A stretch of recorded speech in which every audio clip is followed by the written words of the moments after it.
오늘 하박국 1장 1절에서 11절 말씀 가지고 하나님의 정의는 무엇입니까? 라는 제목으로 말씀을 전하도록 하겠습니다. 하박국서의 전체적인 구조는요, 여러분들이 잘 아시다시피 하박국이라는 이 선지자가 하나님께 이제 질문을 던집니다. 또 하나님께서 응답을 하시고 그에 대해서 또 의문이 생기기 때문에 또다시 두 번째 질문을 던집니다. 그에 대해서 하나님께서 응답을 하시고 하나님이 이런 분이시구나 하면서 하나님의 섭리를 이렇게 하나님께서는 계획하고 이끌어 가시는구나 하는 것을 깨닫는 이 하박국 선지자가 하나님께 감사와 찬양으로 돌려지는 그런 전체적인 3장에 걸쳐서 그런 구조로 진행되어 있습니다. 오늘 첫 번째 이 1장에서 1절에서 11절까지 말씀은 이 하박국 선지자의 첫 번째 질문과 그에 대해 대답하시는 하나님의 응답인데요. 우리가 신앙생활을 하다 보면은 처음에는 은혜를 받고 시작합니다. 대부분의 사람들이 그냥 은혜를 받고 시작하지만 시간이 지나면 지날수록 하나님에 대해서, 교회에 대해서, 우리가 신앙생활하는 것에 대해서 이해가 되지 않는 것들이 하나씩 생깁니다. 궁금한 것들이 생겨요. 저같이 사실 이제 좀 무덤덤한 스타일 같은 경우 그냥 그런가 보다 하고 주님 주신 은혜가 더 크기 때문에 그 은혜만을 바라보면서 살아가긴 하지만 어떤 분들은 이렇게 좀 궁금한 것들이 많아요. 자녀들을 보면 어떤 자녀 같은 경우는 부모님 말씀에 그냥 아멘 아니죠. 예, 그냥 부모님 말씀에 네 그렇게요, 예 순종할게요, 예 알았습니다 하는 자식들이 있는 반면에 어떤 또 다른 자식은 왜 그렇게 해야 되는데요? 왜 그래야 돼요? 예, 이런 같은 배에서 난 자식들도 이런 자녀들이 있지 않습니까? 마찬가지로 그냥 순종하면서 신앙생활을 하는 성도가 있는 반면에 하나하나 이렇게 꼬치꼬치 캐물으면서 하나님 왜 도대체 이 상황에서 왜 그렇게 하십니까? 라고 하면서 약간 반항기 어린 그런 마음으로 이제 신앙생활을 하는 사람들도 있습니다. 어떤 것이 더 옳다 그르다가 아니라 성향의 차이예요. 성향의 차이고 그러할 때에 순종하는 사람들도, 순종한 성도도 때로는 그런 마음이 들 수가 있기 때문에 그런 상황이 생길 때 우리가 어떻게 해야 되느냐라는 것을 생각하는 이 시간이 되었으면 좋겠습니다. 은혜를 받고 우리가 신앙생활을 계속해서 하면은 좋지만 의문점이 해결되지 않아서 또 여전히 의문이 해결이 돼서 신앙생활을 하면 좋지만 의문이 해결되지 않아서 여전히 그 의문을 갖고 신앙생활을 하지 않는 분들도 사실 많이 있거든요. 아까 말씀드렸듯이 가장 좋은 것은 제가 볼 때는 은혜를 그냥 체험하고 그냥 믿는 거예요. 누가 물을 부으면 그냥 흠뻑 적셔지는 것처럼 하나님의 은혜에 흠뻑 적셔져서 그냥 아무 말 없이 그냥 하나님 은혜에 감동이 돼서 신앙생활을 하는 것. 사실 우리가 이성으로 모든 것이 다 해결이 돼서 믿는다라는 것이 결코 쉽지 않거든요. 하나님은 어떻게 우리 인간이, 피조물인 인간이 어떻게 다 이해할 수 있겠습니까? 그래서 우리가 이런 의문 저런 의문 좀 다 해결해 주세요. 이거 왜 그렇습니까? 하나님 입장에서는 설명해 주고 싶어도 우리가 그것을 이해할 수 없기 때문에 때로는 침묵하시기도 하고 때로는 여러 가지 다른 방법으로 이해시키려고 하지만 그렇게 해서 이해가 되면 다행이지만 이해가 안 될 것들이 너무나 많이 있습니다. 우리는 아이처럼 하나님이시니까, 나의 아버지시니까 절대적으로 믿는 것이 사실 전제되는 것이 필요합니다. 그런데 우리가 더 성숙된 신앙생활을 하기 위해서는 사실 하나님의 일에 대해서 의문이 생길 때 사실 해결하려는 노력은 필요해요. 단순히 반박하기 위해서, 반항하기 위해서 의문을 갖는 것이 아니라 하나님을 이해하기 위해서, 이해하려고 하는 그 마음이 중요하다라는 것이죠. 사람이기 때문에 아까도 말씀드렸지만 우리가 하나님을 온전히 다 이해할 수 없습니다. 그런데 하나님에 대해, 하나님의 하시는 일에 대해서 이해가 안 되고 또 궁금한 것은 많이 있지만 거기서 거기 궁금해하는 것이 사실 거기서 거기입니다. 지금이나 예전이나 똑같다라는 거예요.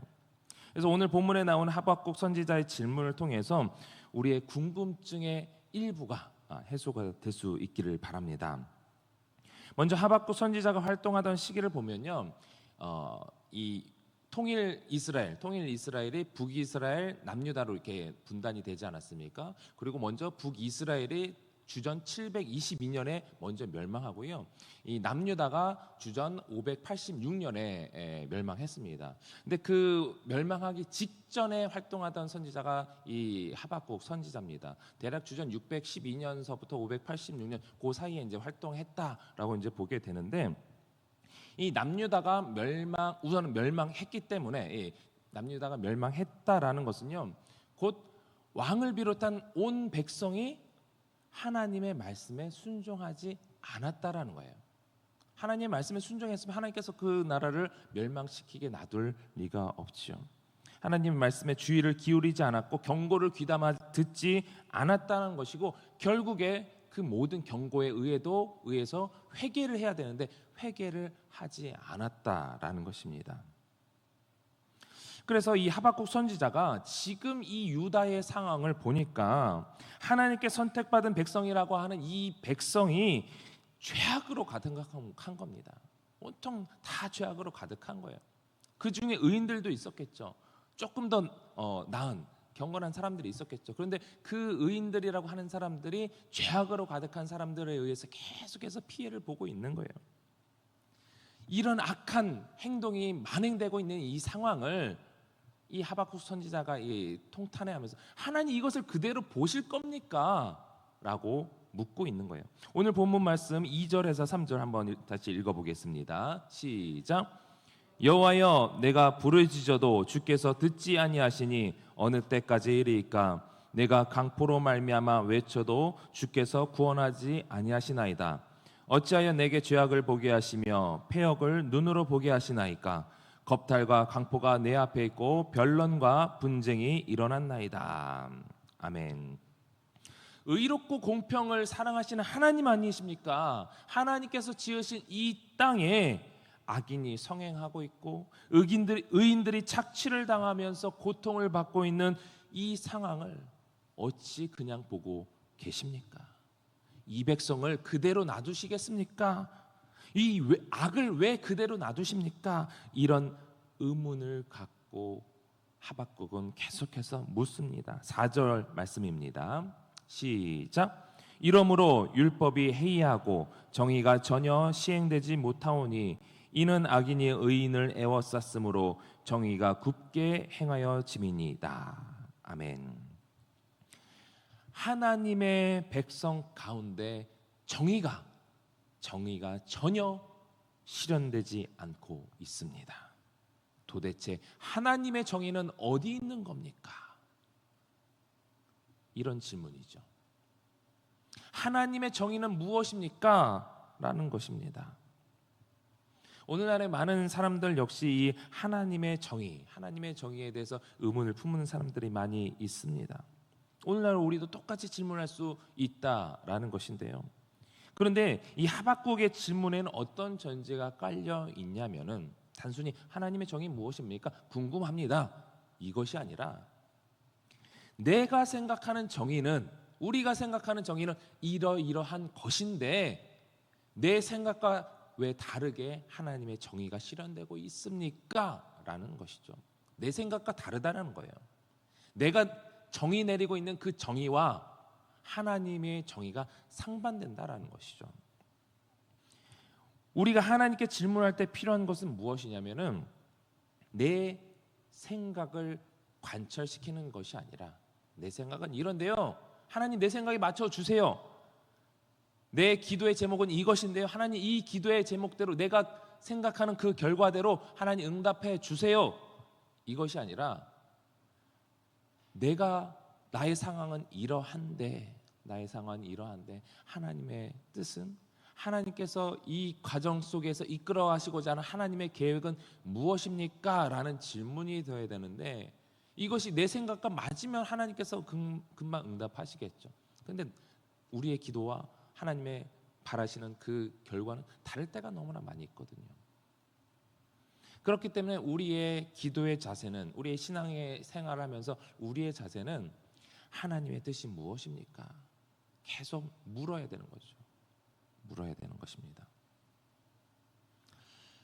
여기서 우리가 이제 생각할 수 있는 것이 이 부정적인 마음으로 하나님 앞에 다가서면 안 된다라는 것입니다. 내 생각은 이런데 도대체 하나님은 왜 안 들어주시는 거야? 하나님 이상해, 하나님 이상해. 이런 마음은 아니라는 것이죠. 많은 사람들이 세상의 악을 보면서 하나님께서 왜 악을 그냥 두시는가? 아마 전도를 해보신 분은 그런 생각, 그런 반문 많이 들으실 거예요. 하나님이 살아계시다면 왜 세상은 이렇게 악하게 돌아가는가? 질문 이렇게 받아보신 적 있으십니까? 아무 생각 없이 아무 생각 없이 이 세상을 살아가는 사람들한테 전도하면은 별로 그런 질문 없어요. 근데 사실 이제 생각이 많으신 분들한테 그런 얘기 전도를 하게 되면 복음을 전하면은 하나님이 살아 계시다면 왜 이 세상 이 악이 이렇게 만연하고 있는가? 하나님 살아 계신 거 맞아? 하나님 무능력하신 거 맞아? 때로는 하나님, 우리 신앙생활을 하면서 하나님이 우리 인간에게 무관심한 거 아니야? 그냥 내버려 두시는 거 아니야? 여러 가지 결론에 이르기까지도 합니다. 그러나 하박국 선지자는 하나님의 의로우심을 신뢰할 수 없거나 그분의 능력을 믿을 수 없어서 고민하는 것이 아니라 오히려 전적으로 하나님을 믿고 있는데 그 전제가 분명히 하박국 선지자에겐 있습니다. 그런데 하나님의 일하심이 이 하박국 선지자 본인이 생각하는 그 정의와 상충되기 때문에 그래서 혼란스러운 거예요. 질문하는 거죠. 하나님, 내 생각은 이러한데 하나님은 어떻게 이뤄가시려고 그러십니까? 도대체 하나님의 뜻은 무엇입니까? 이것을 계속해서 물어보는 거예요. 그랬기 때문에 3장에서 하나님의 응답을 듣고 하나님을 찬양할 수 있었던 거죠. 본인이 생각하는 그 결과가 나오지 않았음에도 불구하고 하박국 선지자가 하나님을 찬양할 수 있었던 것은 하나님을 이해한 거예요. 하나님 그런 계획을 가지고 계셨군요. 내가 원하는 결론은 아닌데, 내가 원하는 계획은 아닌데 하나님의 뜻이 그렇군요. 하나님을 이해했기 때문에 3장에서 그렇게 하나님을 찬양할 수 있었던 것입니다. 그 심정으로 여기서는 이제 하나님께 의문을 제기하고 있는 것인데, 그런 의문 가운데 하박국 선지자는 사랑하는 주의 백성 가운데 있는 이 악의 문제를 해결해 주십시오라고 간구하고 있었던 것이죠. 더 나아가서는 주의 역사 가운데, 주님의 역사하는 가운데 이 나라의 왕과 백성이 회개해서 하나님께 나아가게 해 주십시오라는 그런 바람을 가지고 있습니다. 그런데 하박국 선지자는 하루 이틀 정도만 이런 간구를 했던 것이 아니에요. 2절 말씀을 다시 한번 보면요, 여호와여 내가 부르짖어도 주께서 듣지 아니하시니 어느 때까지입니까? 이게 무슨 얘기예요? 하루 이틀 그냥 기도해서 하나님 내가 이렇게 기도하는데 왜 안 들어주십니까? 이것이 아니라 오래도록 기도했던 거예요. 오래도록. 내가 부르짖어도 하나님 왜 듣지 않으십니까? 언제까지 내가 기다려야 됩니까? 오래도록 기도했던 사람만이 이 간구를 할 수 있었던 것이죠. 그런 간절한 기도에 하나님께서는 오래도록 침묵하셨던 것 같아요. 얼마나 간절했겠습니까? 얼마나 기다렸겠습니까? 그런 오랜 침묵 가운데 하나님께서는 하박국 선지자의 간절한 기도에 응답을 하시는데, 먼저 5절 6절 말씀을 읽어보겠습니다. 5절 6절 시작.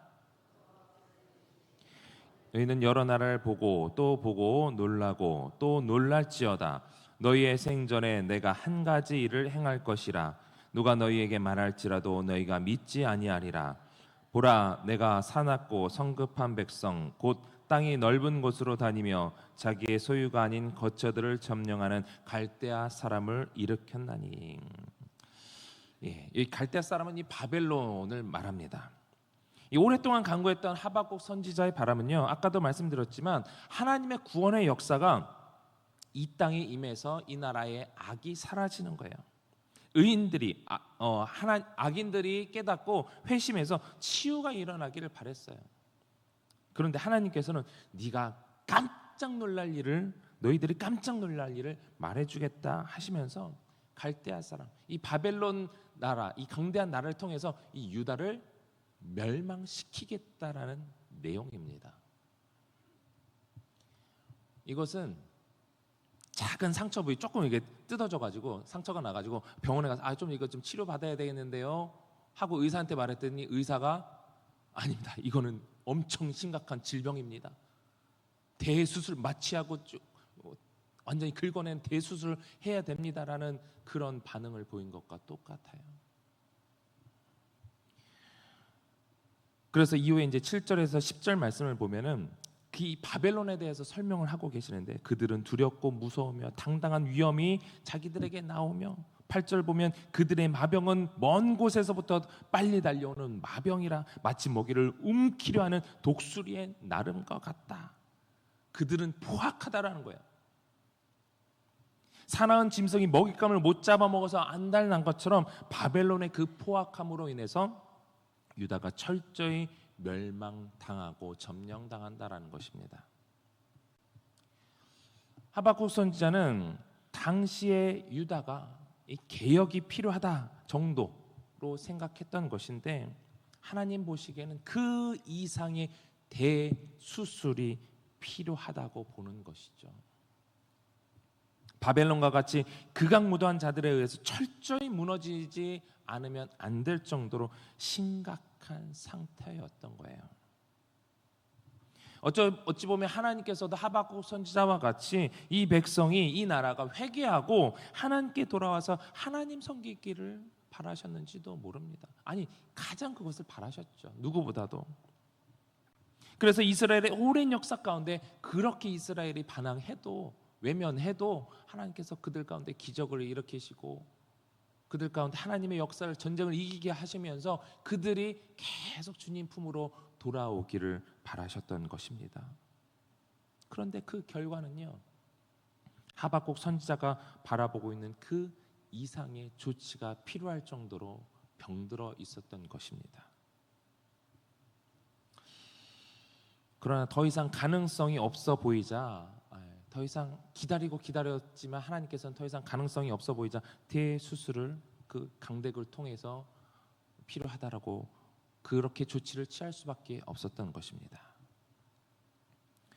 바벨론은요 자기들의 강력한 힘을 믿고 있는 족속이었습니다. 그래서 11절 보면은 그들은 자기들의 힘을 자기들의 신으로 내 주먹을 믿는 그런 나라였습니다. 자기의 힘을 신처럼 믿는 우리가 신이야 할 정도로. 주님은 우리를 사랑하십니다. 믿으십니까? 우리뿐만 아니라 온 인류를 사랑하세요. 그렇기 때문에 오래 참으십니다. 여러분을 향하여서도 오래 참으셨고 세상에 아직까지 예수 그리스도를 믿지 않는 자들을 향하여서 여전히 참고 계신 겁니다. 이 온 인류를 우리를 사랑하시기 때문에 주님 품에 들어오기를 언제나 어제나 오늘이나 계속해서 기다리고 또 바라시고 기대하시는 분이세요. 그래서 때로는 우리가 생각하기에 말도 안 되는 방법으로 우리가 생각할 때 이것은 하나님의 정의가 아니다라고 생각되는 이해할 수 없는 방법으로 하나님께서는 일하실 때도 있습니다. 그렇지만 하나님을 떠나 있다라는 것이 얼마나 말도 안 되는 상황인지를 우리가 하나님의 품에서 하나님 입장에서 우리가 생각을 해 본다면 하나님이 일하시는 방법에 대해서 우리는 절대로 결코 태클을 걸 수가 없습니다. 우리는 하박국서를 통해서 하나님의 일하시는 방법, 하나님의 일하시는 방식, 그것에 대해서 우리가 의문을 품을 수는 있어요. 그럴 때 하박국 선지자처럼 물어볼 수 있기를 바랍니다. 내 생각은 이런데, 내 생각은 이 정도만 생각되는데 하나님은 어떻게 일하시려고 하십니까? 하나님을 이해하고 싶습니다. 하나님이 어떻게 일하시는지 그것을 알고 싶습니다. 우리가 하나님을 향한 그 절대적인 그 신뢰가 무너지지 않을 때요, 하나님께서는 우리를 향한 절대적인 사랑을 가지고요, 우리를 향한 하나님의 계획을 말씀해 주실 것입니다. 하나님을 향한 절대적인 그 신뢰를 놓지 않을 때 우리를 향한 그 절대적인 사랑이, 그 사랑의 계획이 어떻게 이루어질지 우리 역시 깨닫게 될 줄 믿습니다. 하나님께서는 우리가 하나님 지금 침묵하고 계신 것 아니십니까? 라고 생각하는 그 순간에도, 하나님에 대해서 의심을 품는 그 순간에도 하나님은 여전히 일하시는 분이신 줄 믿으시기 바랍니다. 우리를 향한 하나님의 그 선하신 계획을 이루어 가시는 분이심을 믿으시기 바랍니다. 오늘도 그 주님을 신뢰하면서 주님 앞에 나아가는 거룩한 성도들 되시기를 주님의 이름으로 축원합니다. 우리 주신 말씀 기억하면서 함께 기도하실 때 먼저 우리가 하나님을 향한 그 절대적인 그 신뢰가 있는 줄 믿습니다. 그 절대적인 신뢰 가운데 우리의 삶에서 이뤄가시는 하나님의 일과 계획이 하나님의 절대적인 사랑 가운데 이루어질 것을 확신하는 이 시간 되게 하시고, 또 하나님의 계획을 우리가 혹여라도 의문을 갖고 궁금해할 수 있는데, 궁금해한다면 이 시간 물어볼 때에 하나님께서 말씀해달라고, 하나님께서 응답해달라고, 깨닫게 해달라고 기도하시는 여러분들 되시길 바라면서, 또 우리 다음 세대 부흥을 위해서 기도하시고, 또 남아있는 청년의 수련을 위해서 특별히 기도해 주시고, 또 해외 일정을 갖고 있는 우리 담임 목사님을 위해서 또 둔촌동 시대가 활짝 열리도록 각자의 기도 제목을 놓고 우리 주님 3번 간절히 부르고 통성으로 기도하겠습니다. 주여